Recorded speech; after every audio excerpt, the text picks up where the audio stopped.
Welcome to my YouTube channel. आज मैं आपको क्लास 9th के लिए सबक नंबर 17 पढ़ाऊंगी। इस वीडियो में मैं आपको इस चैप्टर के सभी MCQs की तैयारी करवाऊंगी। बाकी के सभी चैप्टर्स के MCQs आपको चैनल की प्लेलिस्ट में मिल जाएंगे। सभी क्वेश्चन आंसर, सभी ग्रामर भी चैनल की प्लेलिस्ट में है। तो पढ़ना स्टार्ट करते हैं। सबक नंबर 17 है कबीर के दोहे। सवाल 1, कबीर की पैदाइश कब हुई? 1457, 1456, 1453 या 1452? तो कबीर की पैदाइश 1456 में हुई थी। अगला सवाल है, कबीर की पैदाइश कहाँ हुई थी?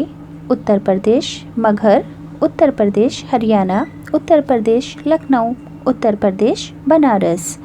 तो कबीर की पैदाइश उत्तर प्रदेश मगहर में हुई थी। अगला सवाल है, कबीर का इंतकाल कब हुआ? 1576, 1575, 1573 या 1574? तो कबीर का इंतकाल 1575 में हुआ था। कबीर कहाँ पले बड़े थे?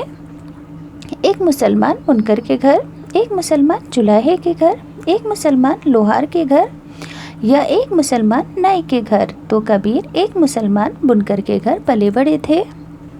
अगला सवाल है, कबीर किससे अकीदत रखते थे? स्वामी रामानंद और सूफी शेख तकी से, ख्वाजा मोइनुद्दीन चिश्ती रहमतुल्लाह अलैह से, दयानंद से या गौतम बुद्ध से? तो कबीर स्वामी रामानंद और सूफी शेख तकी से अकीदत रखते थे। अगला सवाल है, कबीर कैसे शायर थे? इंसानियत और भलाई के, समाज के, कौमी या रूमानी? तो कबीर इंसानियत और भलाई के शायर थे। अगला सवाल है, कबीर सारे इंसानों को क्या मानते थे? दोस्त, भाई भाई, खुदा का कुनबा या खुदा के बंदे? तो कबीर सारे इंसानों को खुदा का कुनबा मानते थे। अगला सवाल है, कबीर किसकी एकता में यकीन रखते थे? इंसानों की, दोस्तों की, मजहबों की या नस्लों की? तो कबीर मजहबों की एकता में यकीन रखते थे। अगला सवाल है, कबीर किसकी दुआएं मांगते थे? लोगों की भलाई के लिए, औरतों की भलाई के लिए, सारी दुनिया की खैर के लिए या बच्चों की भलाई के लिए? तो कबीर सारी दुनिया की खैर की दुआएं मांगते थे। कबीर किस चीज़ के ख़िलाफ़ थे?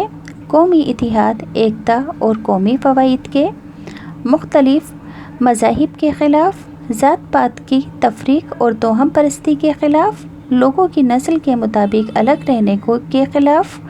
तो कबीर ज़ात पात की तफरीक और तोहम परस्ती के ख़िलाफ़ थे। अगला सवाल है, कबीर के शायरी मजमूए का क्या नाम है?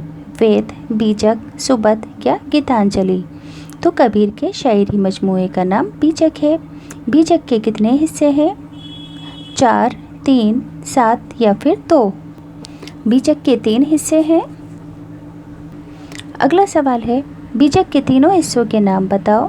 रमेनी, सुबत, साखी, वेद, गीतांजलि, महर, सैनी, ब्रिज, साखी, गीतांजलि, सुबत या महर? तो बीजक के 3 हिस्सों के नाम है रमेनी, सुबत और साखी। अगला सवाल, कबीर के शायर किस किस आम कबीर की शायरी किस किस आम पहन ज़बान में है? अवधी, हिंदी और संस्कृत, अवधी, ब्रिज और खड़ी, फ़ारसी, उर्दू, पंजाबी, संस्कृत, खड़ी और अवधी। यानी कि कबीर किस ज़ुबान में शायरी करते थे? तो अवधी, ब्रिज और खड़ी बोली में शायरी करते थे, कविताएं लिखते थे। कबीर का कलाम किन ज़बानों में मकबूल है? हिंदी और उर्दू में, संस्कृत और अवधी में, अवधी और खड़ी में, ब्रिज और संस्कृत में? तो कबीर का कलाम हिंदी और उर्दू ज़बानों में मकबूल यानी कि मशहूर है।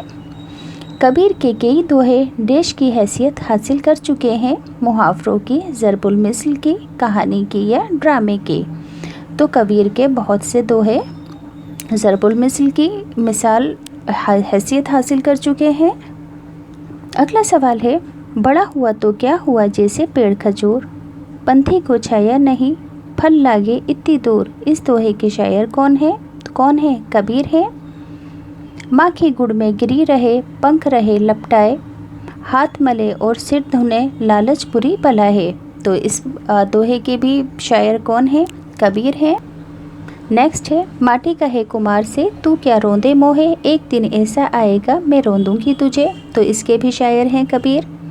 कबीर खड़ा बाजार में लिए लकाटी हाथ, जो घर जा रहे आपने चले हमारे साथ, तो इसके भी शायर हैं कबीर। अगला है इंसान की भलाई उसी में है कि वे देश के काम आए। किसके काम आए? दूसरों के काम आए। देश बुरी बला है इसलिए हमें देश नहीं करना चाहिए, तो लालच बुरी बला है। इंसान पानी है और दुनिया एक दिन देश है। दुनिया क्या है? सराय, घर, ताज या कबीला, तो दुनिया एक सराय है। पंथी के मायने क्या है? मुसाफिर के, दोस्त के, हमसफ़र के या फिर नेक के, तो पंथी के मायने हैं मुसाफिर के। अगला सवाल है इत्ती के मायने क्या है? एक के, एक से ज़्यादा, दो के या फिर बहुत के, तो इत्ती के मायने हैं बहुत के। लकाटी के मायने क्या है? लाठी को लकाटी कहते हैं। अगला सवाल है मक्खी किस वजह से गुड़ में फंस जाती है? तो मक्खी लालच की वजह से गुड़ में फंसती है। कबीर बाज़ार में खड़े किन लोगों को दावत दे रहे हैं अपने साथ चलने को? जो अपना घर फूंक सके वो साथ चले, जो अपना घर बेच सके वो साथ चले, जो अपना घर दूसरों को दे सके साथ चले, जो अपना घर संभाल सके वो साथ चले। तो कबीर बाज़ार में खड़े उन लोगों को दावत दे रहे हैं जो अपना घर फूंक सके वो साथ चले, यानी कि जो लोग दूसरों को फ़ायदा दे सकें वो मेरे साथ चले, जिन्हें अपने घर को छोड़कर जाने की ताकत हो।